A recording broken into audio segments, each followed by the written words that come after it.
Good evening, everyone. It's been another eventful few days, hasn't it, in 2026 UK?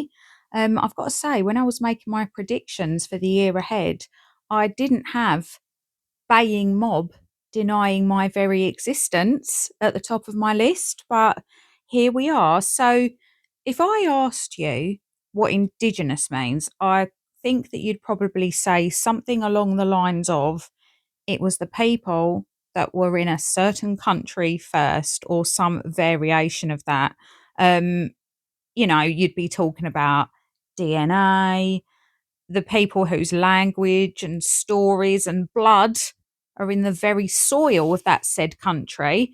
Um, you know, but there is some contention about whether the English people are indigenous to England. And I honestly cannot believe that we are having this conversation.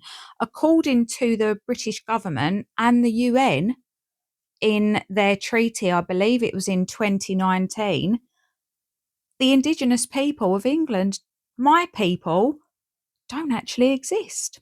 So the UN, and in the eyes of international law, apparently we are what's called a national majority. And that is as far as it goes. We're nothing more than a political entity or, a workforce. That's what we've been reduced to. We're actually denied the status of an Indigenous people. And it was Queen Bee over on X that yesterday put out a really interesting post about this. And at first, I couldn't believe my eyes. And then I thought, yeah, that sounds about right. So the legal definition, in my opinion, is completely rigged. So the UK is a signatory to the UNDRIP, which is the UN Declaration on the Rights of Indigenous Peoples. And what that basically does is protects land rights, cultural survival, all those good things that ensure ensure that your grandchildren survive through the years. But the UK government claims that because English people are a dominant group, we can't be Indigenous. Apparently, them's the rules. To the UN, Indigenous is a word reserved only for colonised people, which some may say is why everyone got their knickers in a twist when that football man, what was his name? Jim Ratcliffe, when he said we've been colonised, that was probably why everyone was so up in arms about it. Because if they did admit, oh, yeah, we might be being colonised, then the English people would actually have rights as an Indigenous people. But no, apparently not. Apparently not. The UN say that you can only be Indigenous if you've been conquered. So, given how successful the English have been, we've been a functioning society, and we've up until now, well, you could say up until 1997, we've done a very good job at defending our borders. And we've graduated out of being Indigenous. So we've done that well, and we're the dominant majority. So, yeah, we've gone up a grade and we're not actually Indigenous. This is absolutely absurd. But it tells you all you need to know about where their priorities are and where their vision for the future is.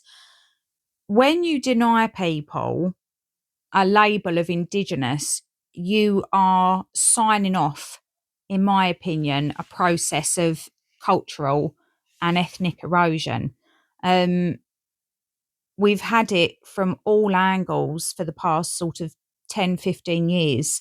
Initially, it was that yes, there is something called English and the English people are evil, but that has now developed into no, there's no such thing as an ethnically English person and everything that goes along with it. So tell me now, why is it that an Englishman could stand in a field in Somerset surrounded by over 1,000 years of his ancestors' history, and somehow he has no more Indigenous claim to that land than someone who arrived at Dover on a boat 2 weeks ago?